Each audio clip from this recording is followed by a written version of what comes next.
走一走，瞧一瞧，我们来到了济南的芙蓉街。这是从趵突泉出来以后，往右手边走756米，到达的一个景点，也是小吃一条街。不过我在这里面转了一圈，发现呢，本土特色不是特别多，大部分呢都属于外来的物种、外来的美食。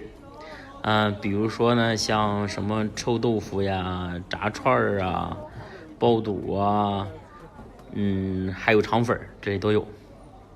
山东本土的呢有2个，一个是那个饼叫油旋儿，另外一个呢就是烤猪蹄儿，这个呢是济南本土的。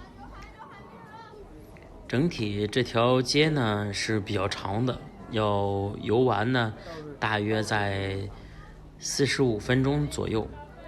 你可以一路这样一点一点的吃过去的话，估计时间更久一点。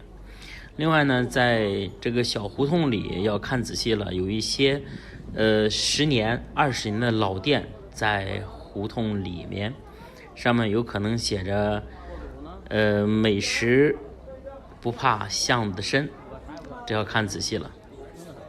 总结一下啊，就是芙蓉街里，你要是想着去购物、想去玩的话，没有什么好嘛啊，去吃吃喝喝还行。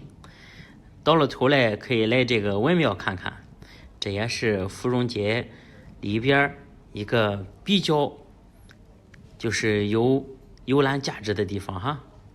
本期节目到此结束，下次再见。